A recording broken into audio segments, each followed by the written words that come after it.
বিসমিল্লাহির রহমানির রহিম। প্রিয় দেশবাসী, আসসালামু আলাইকুম। শুরুতেই মহান আল্লাহর দরবারে শুকরিয়া আদায় করছি। হাজারো শহীদের প্রাণের বিনিময়ে আমরা দেশ এবং জনগণের স্বাধীনতা, সার্বভৌমত্ব রক্ষা করতে পেরেছি। তাবেদার মুক্ত বাংলাদেশে জনগণের ভোটে জনগণের কাছে জবাবদিহিমূলক একটি নতুন সরকার যাত্রা শুরু করেছে। দেশে গণতন্ত্র এবং মানুষের অধিকার পুনঃপ্রতিষ্ঠার এই যাত্রা লগ্নে আমি দেশবাসীকে শুভেচ্ছা এবং আন্তরিক অভিনন্দন জানাই। স্বাধীনতা প্রিয়, গণতান্ত্রিক আমি প্রিয়। জনগণের কারণেই দেশে আবার মানুষের অধিকার, সম্মান এবং মর্যাদা পুনঃপ্রতিষ্ঠার সুযোগ সৃষ্টি হয়েছে। আমি দেশবাসীর উদ্দেশ্যে একটি বার্তা দিয়ে বলতে চাই, মুসলমান, হিন্দু, বৌদ্ধ, খ্রিস্টান তথা দল, মত, ধর্ম, বর্ণ নির্বিশেষে পাহাড়ে কিংবা সমতলে বসবাসকারী এই দেশ আমাদের সবার। প্রতিটি নাগরিকের জন্যই এই দেশকে আমরা একটি নিরাপদ ভূমিতে পরিণত করতে চাই। একটি স্বনির্ভর, নিরাপদ, মানবিক, গণতান্ত্রিক বাংলাদেশ প্রতিষ্ঠাই বিএনপি সরকারের লক্ষ্য। প্রিয় দেশবাসী, ফ্যাসিবাদের সময়কালে দুর্নীতি দুঃশাসনে পর্যুদস্ত একটি ভঙ্গুর অর্থনীতি, দুর্বল শাসন কাঠামো আর অবনতিশীল আইনশৃঙ্খলা পরিস্থিতির মধ্য দিয়ে নতুন সরকার যাত্রা শুরু করেছে। আইনশৃঙ্খলা পরিস্থিতির উন্নয়ন এবং কঠোরভাবে দুর্নীতি নিয়ন্ত্রণের মাধ্যমে জনগণের মনে শান্তি, নিরাপত্তা ফিরিয়ে আনাই হচ্ছে আমাদের সরকারের প্রধান অগ্রাধিকার। সারা দেশে জুয়া এবং মাদকের বিস্তারকেও বর্তমান সরকার আইনশৃঙ্খলা অবনতির অন্যতম কারণ বলে চিহ্নিত করেছে। সুতরাং জুয়া এবং মাদক নিয়ন্ত্রণে আইনশৃঙ্খলা বাহিনী সব রকমের কঠোর পদক্ষেপ গ্রহণ করছে। জনজীবনে শান্তি ও নিরাপত্তা নিশ্চিত করতে সরকার সর্বোচ্চ উদ্যোগ গ্রহণ করছে।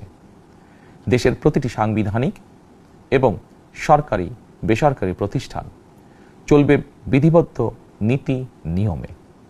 দলীয় কিংবা রাজনৈতিক প্রভাব, প্রতিপত্তি অথবা জোর জবরদস্তি নয়। আইনের শাসনই হবে রাষ্ট্র পরিচালনার শেষ কথা।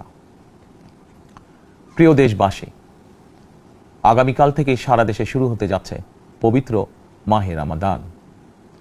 আমি দেশবাসীকে পবিত্র মাহে রমাদানের শুভেচ্ছা জানাই। রমাদান আত্মশুদ্ধির মাস। আমরা যদি আত্মশুদ্ধি শব্দটির মর্মার্থ উপলব্ধি করি, তাহলে এই মাসে মানুষের ভোগান্তি বাড়ার কথা নয়। যদিও আমাদের অনেকের মধ্যেই এই মাসটিকে ঘিরে ব্যবসায় অধিক মুনাফা লাভের প্রবণতা লক্ষণীয়। আপনাদের প্রতি আমার বিনীত আহ্বান, রমাদানের পবিত্রতা রক্ষার্থে এই মাসটিকে আপনারা ব্যবসা মুনাফা লাভের মাস হিসাবে পরিগণিত করবেন না। দ্রব্যমূল্য যাতে সাধারণ মানুষের নাগালের বাইরে না যায়, এ ব্যাপারে ব্যবসায়ীরা দয়া করে সতর্ক থাকবেন। হাজারো প্রাণের বিনিময়ে একটি মাফিয়া সিন্ডিকেটের পতন ঘটিয়ে রাষ্ট্র এবং সরকারের জনগণের অধিকার প্রতিষ্ঠার অঙ্গীকার নিয়েই আমরা রাষ্ট্র পরিচালনার দায়িত্ব গ্রহণ করেছি। বিএনপি সরকার সকল ক্ষেত্রে অনাচার অনিয়মের সকল সিন্ডিকেট ভেঙে দিতে বদ্ধপরিকর ইনশাআল্লাহ। ক্ষুদ্র, মাঝারি কিংবা ছোট বড় সকল ব্যবসায়ীদের প্রতি বর্তমান সরকারের দৃষ্টিভঙ্গি সহজ এবং স্পষ্ট। বর্তমান সরকার ব্যবসায়ী এবং ক্রেতা সাধারণ উভয় স্বার্থ রক্ষা করে প্রয়োজনীয় পদক্ষেপ গ্রহণ করতে চায়। সুতরাং সরকারের পক্ষ থেকে কী ধরনের উদ্যোগ গ্রহণ করলে বাজার পরিস্থিতি নিয়ন্ত্রণে থাকবে কিংবা ক্রেতা বিক্রেতা উভয়েরই স্বার্থ রক্ষা হবে, এ ব্যাপারে আপনাদের যে কোনো ধরনের পরামর্শ কিংবা অভিযোগ শুনতে সরকার প্রস্তুত। ক্রেতা বিক্রেতা গ্রহীতা এই সরকার সকলেরই সরকার। এই সরকার আপনাদেরই সরকার। আপনারাই ভোটের মাধ্যমে এই সরকারকে রাষ্ট্র পরিচালনার দায়িত্ব দিয়েছেন। আপনারাই এই সরকারের শক্তি। প্রিয় দেশবাসী, পবিত্র রমাদান মাসে রোজাদারগণ বিশেষ করে ইফতার, তারাবি, সেহরি এই সময়গুলোতে নিরবিচ্ছিন্নভাবে গ্যাস, পানি ও বিদ্যুৎ সরবরাহ পেতে চান। এই বিষয়টি নিশ্চিত করতে এরই মধ্যে আমি সংশ্লিষ্ট কর্তৃপক্ষকে নির্দেশনা দিয়েছি। অপচয় রোধ করে কৃচ্ছতা সাধন প্রতিটি মুসলমানের ঈমানি দায়িত্ব।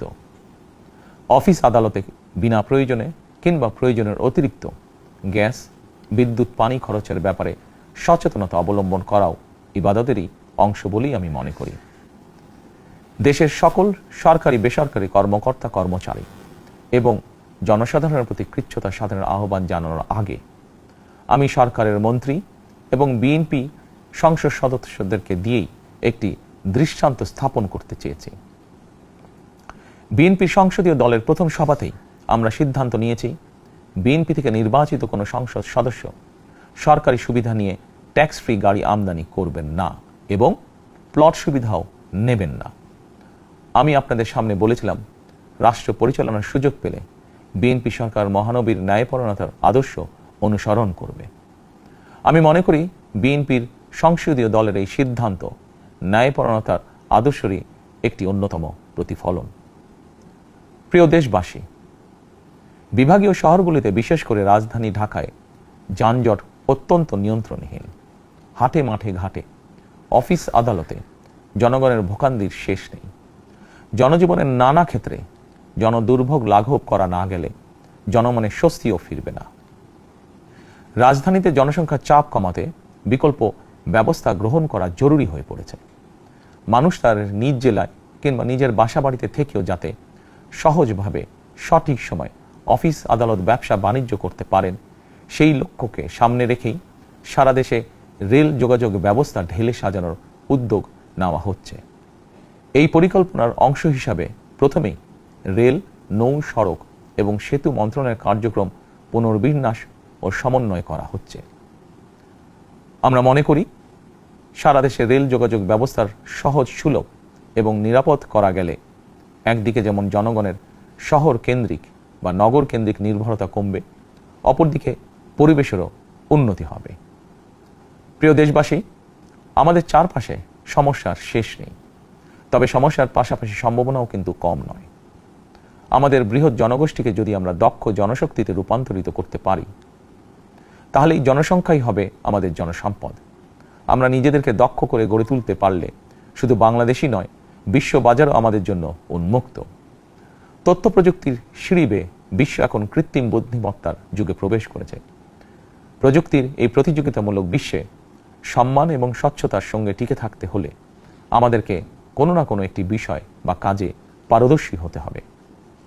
দেশের কোটি কোটি শিক্ষার্থী এবং তরুণ যুবশক্তির উদ্দেশ্যে বলতে চাই, মেধায়, জ্ঞানে, বিজ্ঞানে নিজেদেরকে যোগ্য করে গড়ে তোলার জন্য যত রকমের সহযোগিতা দেওয়া যায় সব রকমের সহযোগিতা দিতে বর্তমান সরকার প্রস্তুত। কর্মসংস্থান এবং কর্মপরিবেশ নিশ্চিত করার সুনির্দিষ্ট অঙ্গীকার নিয়ে বর্তমান সরকার যাত্রা শুরু করেছে। প্রিয় দেশবাসী, দীর্ঘ 18 বছর পর দেশে ফিরে গত বছর 25শে ডিসেম্বর আমি বলেছিলাম, দেশ এবং জনগণের জন্য আই হ্যাভ এ প্ল্যান। 12ই ফেব্রুয়ারি জাতীয় নির্বাচনের আগে দেশের বিভিন্ন স্থানে ঘুরে আমার প্ল্যান পরিকল্পনার অনেক কিছু আমি আপনাদের সামনে তুলে ধরেছিলাম। আপনারা স্বাধীনতার ঘোষকের প্রতিষ্ঠিত দল বিএনপিকে ভোট দিয়ে রাষ্ট্র পরিচালনার দায়িত্ব দিয়েছেন, সকল পরিকল্পনা বাস্তবায়নের সুযোগ দিয়েছেন। এখন এই সুযোগকে কাজে লাগিয়ে সকল অঙ্গীকার পূরণ করার দায়িত্ব বিএনপি সরকারের। আমরা আমাদের পরিকল্পনা এবং প্রতিশ্রুতি বাস্তবায়নের কাজ শুরু করে দিয়েছি ইনশাআল্লাহ। অঙ্গীকার পূরণের এই যাত্রাপথে আমরা ভবিষ্যতের দিনগুলোতেও আপনাদের অব্যাহত সমর্থন প্রত্যাশা করি।